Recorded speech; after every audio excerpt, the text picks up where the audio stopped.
You must have had many second thoughts along the way. There must be something that you would have paused and listened to.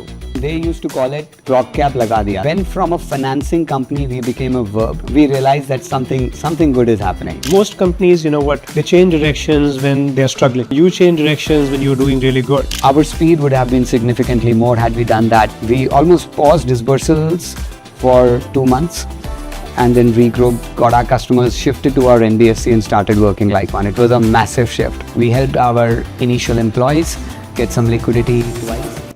Himanshu Chandra isn't chasing headlines. He's built Progcap into one of India's most capital efficient fintech companies. Progcap provides specialized credit in technology infrastructure to underserved retailers and small businesses, unlocking access to working capital where traditional lenders won't look. Over 40,000 crores in financing has quietly moved through their system without high burn and with the model designed for operating leverage, not vanity metrics. They have raised from Tiger, Sequoia, Google, and Creation. But today, we aren't here for origin stories, but how they scaled with discipline. Today, with their own NBFC, broken even economics, and a clear IPO horizon, Progcap is playing the long game and doing so at their own terms. Welcome Himanshu to the show. Himanshu, you underwrite risks for a living, but social media is one asset class you haven't really taken a bet on. We have never seen you there. What made you say yes to this interview? I think, so Sandeep, when we met, I think a few months back, our first conversation was very deep about the business, very deep about how we build the business and what are the metrics we look at, how we scale. We thought you were someone who understood how businesses were built, and we thought we will learn something from you in this experience. I'm glad we're getting a chance to talk about it today. But just one thing, we've been hearing a significant shift from a business model standpoint. The fact that you have moved to an NBFC structure. Now, NBFC, as we all know, is a highly rigorous, RBI controlled, a lot of more governance, more controls, and so on. What drove this shift, Himanshu? I think initially it was driven by the regulatory changes. We were a platform from 2018 to 2022, happily doing that, having the lenders, larger balance sheet lenders manage their balance sheet, manage their treasury, and us on the front end managing customer experience. Slowly we saw two shifts happening. One was the regulator was asking lenders clear questions about who's underwriting risk, who's taking the real decisions. And that's why they started putting guardrails around that. How much risk control can be shared, how is underwriting being done. And when these guidelines, which are now called digital lending guidelines, came across, there was a significant pause in the way we do our business. Now, if you were a term loan lending business where you disburse first and collect later, you could have continued doing your business, maybe with a pause of 2-3 months. But our business is a transactional business where customers use us every day. They repay us, they draw down. And if you pause even for a day, there's a huge volume and a huge relationship gap, right? When that happened around Diwali 22, we had our NBFC, we were never using it. We said this can't continue because our customers needed capital during the season time and any pause would impact them. So we took a strong call that we completely shift away. We almost paused disbursals for 2 months and then regrouped, got our customers, shifted to our NBFC and started working like one. It was a massive shift. Customer experience was at the center of it because knowing that customers rely on us for everything, we had no option but to make this transition. It was painful initially, but I think something that you reflect back and say this was a right decision because maybe at not that time we would have dragged our feet, taken some time to shift slowly, but just that pause and decision to transition immediately helped us actually keep our customers intact. That was a big bet. Were your investors all supportive of that whole move? Because at a stage when you're doing everything well, most companies, they change directions when they're struggling. Yeah. You change directions when you're doing really good. And most of the time, people don't want to touch something that's working. So how was the environment in the boardroom when you kind of brought up the whole idea? I think the great thing about the board was they were cognizant of what was happening, and we had kept them fully abreast of how the regulatory environment is changing. Many times they would bring us changes that we were not fully aware of. And in the end, they left this decision to us that if we felt that customer experience will be better served doing a full stack model. This was significant shift, right? We were a platform, very capital efficient, don't need capital to scale, versus an NBFC business where you can lever yourself maybe 3:1, 4:1, and you need to completely raise capital every time. But eventually, when it came to something that's working, the good thing was customer wasn't changing, the asset wasn't changing, the underwriting remained the same, but the back end was transitioning from a platform to full stack. Right. Generally, very supportive board, and that's also what helped us move this model. Awesome. I mean, and the success continues to build from there. A lot of conversations with the founders in the startup ecosystem are about the grind that they went through, the challenges at the start of the journey. Here we take a slightly different look. You're almost getting near the top, and we want to know, how does the view look when you're closer to the top? Is it more scary than what you started before? So just give us some sense of the numbers, like in terms of the retailers, the kind of people that you interact with, the MSME economy that you're powering. How is that volume kind of churning up on a day-to-day basis? Some basic numbers, right? We work with around 140 corporates. These corporates range from a turnover of maybe 5,000 to 100,000 crores. The quantum of retailers every corporate would have is around 50,000 to 100,000. So we have a volume within us. We were calculating the other day around $70-80 billion worth of sales happening through these corporates, 2.5 million retailers that they work with. Wow. So from that filter, we get access to all that data. We access to daily transactional data of these retailers and distributors, which our system gets. We use that to underwrite, and then we start selecting our customers. Every day we see around 800,000 retailers transacting. From that, we have selected 28,000 that we work with, and 16,000 transact with us every month. We have been supremely selective of who we work with because the business was new. We wanted to learn from the experiences. There were some losses initially. You learn, you improve your underwriting, come back again. But now's the time when we are now understanding the asset even better than we did. I mean, every year we try to understand the asset better. There are some experiences, we build controls over that. And in these 7 years, the good thing is that we have understood our customer well, what he needs, how he needs it, and also what are the risks involved in doing this business. I think now is the time when we are really starting to scale. So imagine you started the journey almost like 7-8 years back. You had the first set of angels come in at that time. Then you have investors like Tiger, the erstwhile Sequoia, Google, and so on. And I guess you started giving liquidity to some of these early backers of yours almost as early as 2021, 22. So what was going on in your mind? Because, a lot of people think that, this is an asset class where they go in and it's about a 10-year time frame. The predictability is low. It's a highly liquid asset class. But I guess you guys are, one of the unique ones who have started giving liquidity to your early backers as early as within the first 3 to 4 years of founding. How did that come about? Our first backers were Merak Ventures, GrowX, erstwhile GrowX. They were great believers in the business. They wanted to own the company, or get maximum ownership around that stage. And then we got Sequoia as our first institutional Series A investor. And I think around the time of 2021, when we really started raising significant capital, PMF was set and we found the scale was happening in, let's say, 1 or 2 geos. And since we were a corporate-driven business, all we had to do was expand this business into new geographies. We started getting investors who wanted to drive up their ownership, right? And one was, of course, doing primary rounds. But we thought that was the right time to help our initial investors, initial believers, to see options of secondary and if they are willing. Around 2021, we saw our first set of angels taking some liquidity. They did not sell the entire stake, but everyone opted for, let's say, 20-25% of their ownership. And then in 2022, then the next Series D round happened.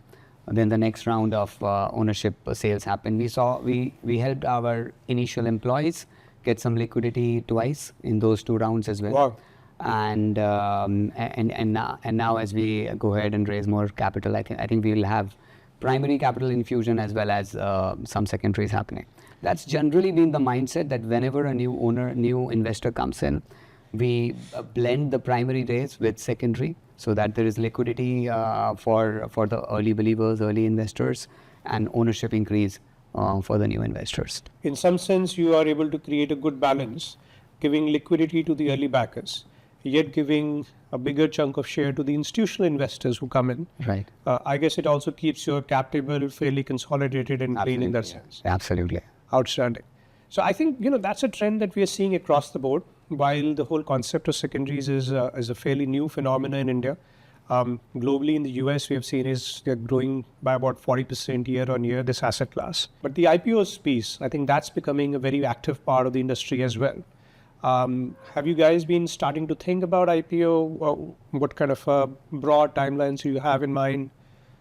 Yeah, I mean, our focus has been to build the best company we can, and then think about how to capitalize that company.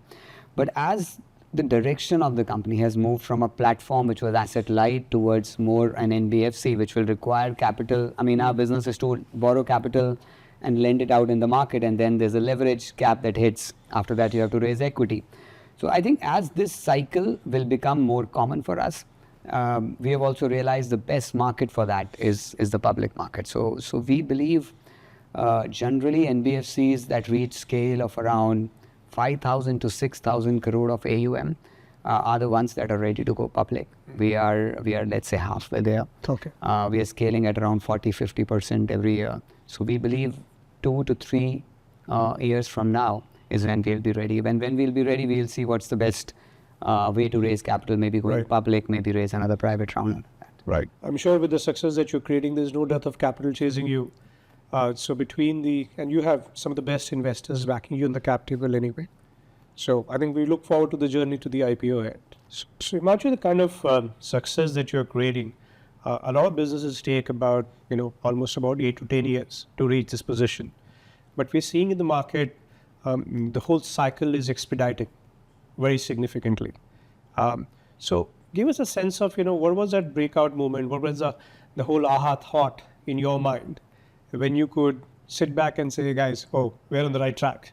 This is a journey which is going ahead the way you would have envisaged at the time you launched the company. Maybe 3 years back, we were sitting in one of the largest corporates that we service. We were in their office and we were waiting for the team to join us. And we saw in the meeting room next to us, there was a presentation going on, right? And that was a presentation on Progcap, right? So we used to think that we were a small piece of this 30,000 crore company's puzzle, and we were just solving for one use case. It was our need more than their need sometimes.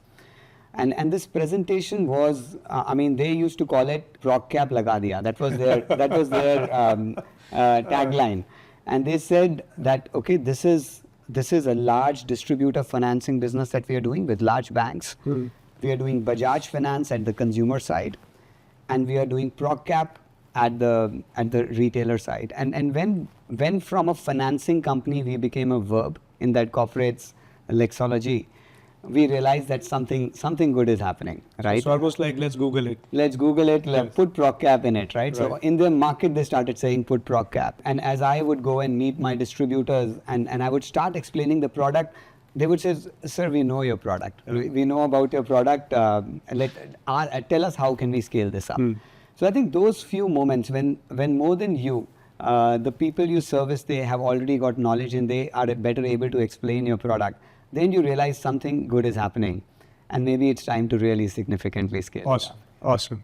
So Himanshu, when you're growing at this kind of a pace, there are lots of metrics, measurements that you talk to about the company, you talk about it in the boardroom, but there must be one or two those numbers that you use to get a sense in terms of how the business is moving, not the ones that you talk about to other people, but something that's close to your heart.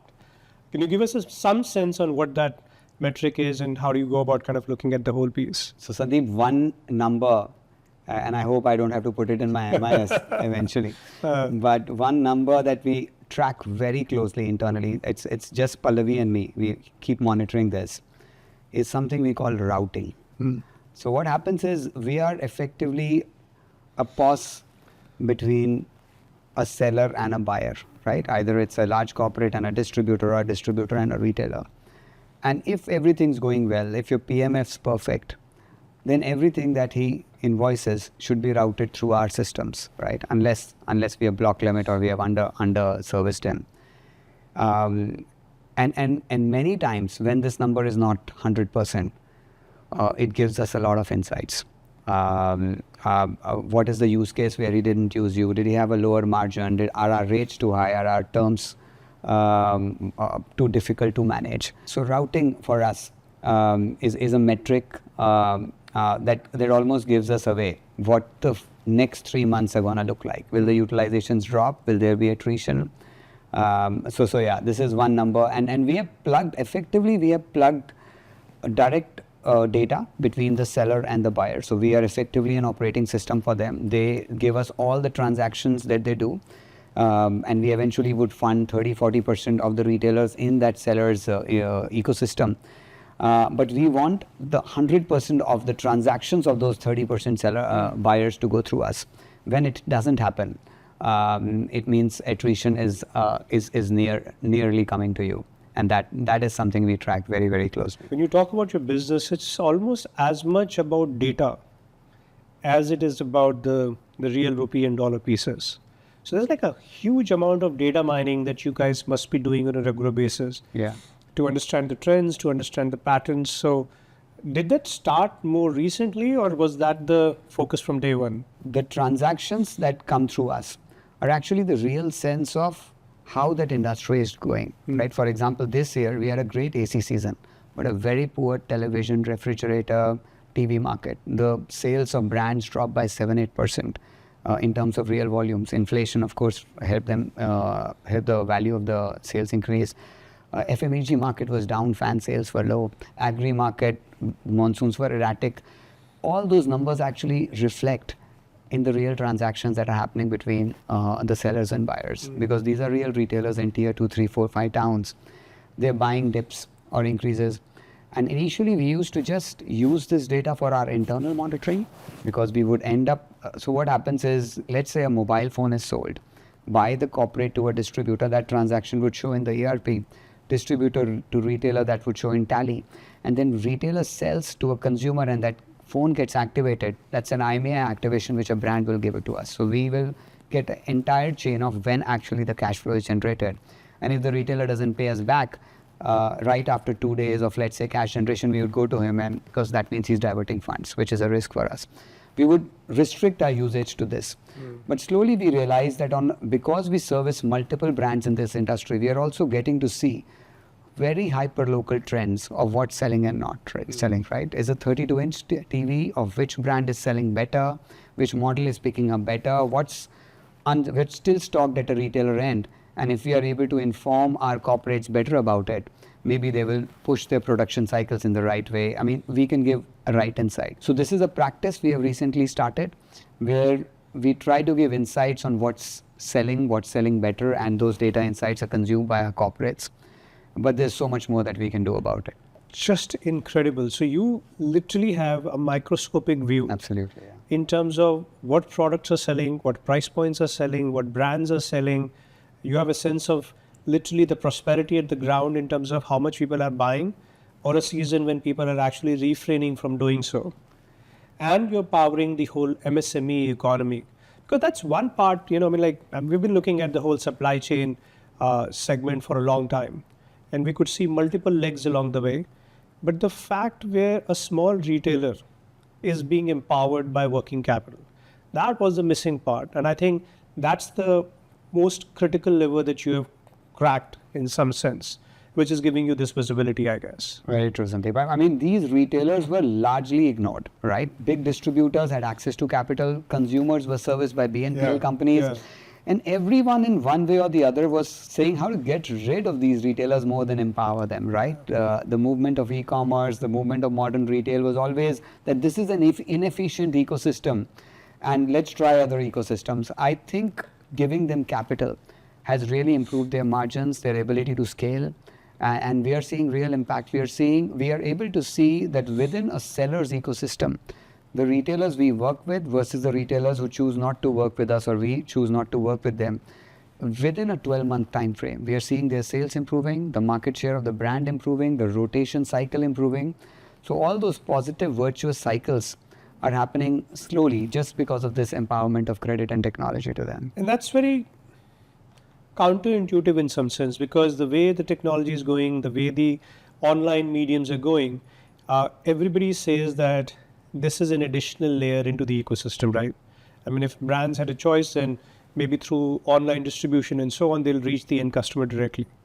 So while some part of the ecosystem is kind of removing this layer, you are in some sense empowering this layer to actually provide a value add so that they become a meaningful part of the overall ecosystem. And Sandeep, this is a question we used to be asked a lot around COVID, when there was a massive transition from general trade towards e-commerce. Everyone was thinking this channel will go away or will get significantly reduced.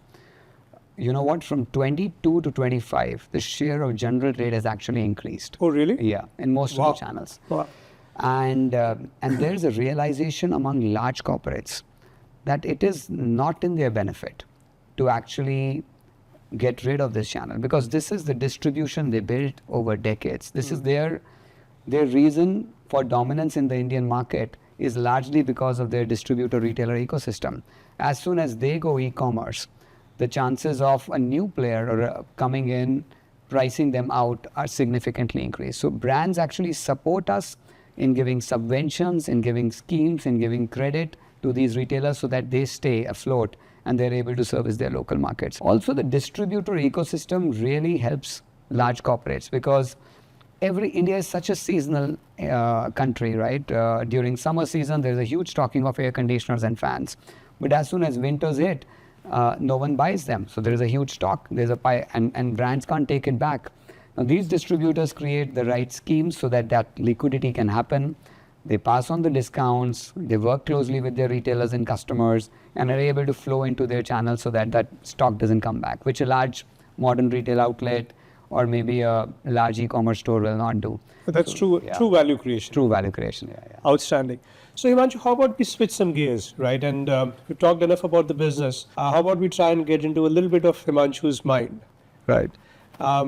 You've done a considerable part of the journey. I think you've demonstrated credentials. I think Progcap is one of the core market leaders in the industry. The way you stand over here, if you were to look back at your journey and say, okay, there are one or two things that you could have done differently, is there something that comes right at the top of your mind to say, you know what, I would have rather played that ball in a different way than I did in this journey? One decision we keep reflecting on and saying we should have done it earlier was a product called real-time credit. We were always very conservative. We always thought that going about underwriting in a slow and a thoughtful manner was better, because learning curve would be there and we would make some mistakes, and through that learning we will then flow back and improve our underwriting. But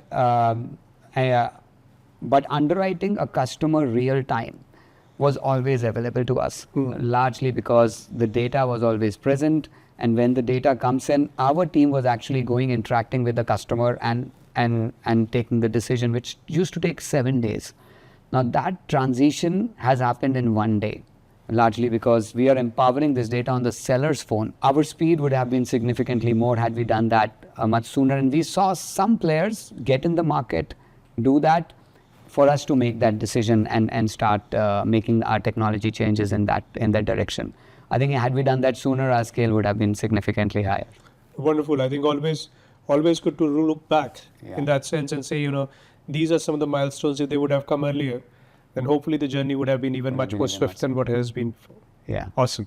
So Himanshu, we talked about, you know, a very microscopic lens with which you have visibility to the entire show happening at the ground retail level. Would love to hear from you, you know, any trend that you may consider super bizarre, or anything that you would truly form, you know, something like which is really heartwarming, right? Give us some sense of, you know, the things that you get to view that most people have no idea about. Sandeep, last year we were sitting with one of our corporates, which is a leading AC manufacturer, and we were just talking about what went well, how can we service them better. And they said the demand that they saw last year, I think it's generally the temperature conditions in India, but also a shift in consumer behavior. They were completely surprised by the persona of the customer who is now demanding an AC in India. And air conditioners, growing up in 90s in India, we never used to have ACs in our house. In our school, we used to have one computer room where you would just get inside to get a whiff of that air conditioner feel. And now, tier 2, tier 3 towns, people who you would not correlate to spending maybe 5,000-7,000 to buy a cooler are spending money to buy a 35,000 air conditioner. And that trend has continued this year. And it's amazing how India is changing, the tier 2, tier 3 India, which is becoming aspirational. Another thing, this year, while in metros, we are all maybe health conscious, we are buying less carbonated drinks. In UP and Bihar, in maybe tier 3 towns and below, Coca-Cola sales are up 40%. 40%? 40%. And they were not able to service the demand during, let's say, March, April season. Now again, it started raining, so the demand's gone down. But this is the aspiration change that we are seeing. Branded is improving. They want to buy better products. They want to feel better. They want to consume. And that is real heartwarming when it happens. That's the new India in the making. That's the new India in the making, yeah. As a founder who's at the helm of, the market leading enterprise, you must be constantly jostling, calibrating. On one side, you have speed versus perfection. The other side, you have growth versus unit cost economics. How do you go about doing it? What is the calibration which is taking the bulk of your mind? What is the tightest spring that you're struggling with right now? Just give us a sense of that. It's a mix of almost everything, right? You have to play a balancing act. Speed is super important. But at the same time, control, because our business is not just underwrite once, collect later. It's monitoring our customer behavior almost every day. So control for us becomes a very important metric, and we monitor that very closely. So new customers that join us in, so that's speed, but then controlling the behavior, training the customer to make sure the funds are used in the right direction and there's no diversion of funds. I think that has become very, very important. As we have learned more, we have realized that if we are able to monitor and control the behavior, we will be able to scale up much faster. So Himanshu, that brings us almost to the end of our session. And one question that we tend to ask everybody is around the second thoughts. So just curious to know, the journey that you have done, so many ups and downs, so many changes, you must have had many second thoughts along the way. But there must be something that you would have paused and listened to, right? I just want to know maybe one that you're glad you did. Sandeep, I remember, so Pallavi and I are both very product-focused people, but we don't have technology backgrounds, we can't code. And initial thoughts on building our platform was to sit with an outsourced company and work with them to build it. That would save us from having to hire a large tech team, and also to get an expert to do that for us. And I remember around the time when we signed the contract and we were coming back, we started reflecting and realizing that unless we have this entire vertical in-house, we will not be able to ideate and be flexible, because that team clearly said, you give me very clearly written direction and then nothing can change after that. And we recall that we started hiring our CTO right after that. And thank God for that, because the speed at which the market has changed, our customer demands have come in. Our team has come, almost every month they come us asking for a new feature, new flexibility, because the customer needs it when the market demands it. If we didn't have this entire function in-house and invested in it in the right time, it would have been very, very difficult for us to build the business the way we have. You're almost as much of a technology firm or a data firm as much you are a finance organization, I guess. Absolutely. I think 20% of our payroll expense is tech, and we keep building new products around it. And yeah, we look at ourselves as a technology and a financing firm, and without it, we wouldn't have. Yeah. And and truly the insights that you have unpacked today, I can't imagine it without the depth of the data that you talk about, to have that kind of a visibility to what's happening on the ground. With that note, Himanshu, thank you so much for being here. I know you have a bunch of guys coming in right after this session, so wish you a wonderful day ahead, and thanks for taking time for the session today. Thank you, Sandeep. Absolute pleasure. All right, have a great day.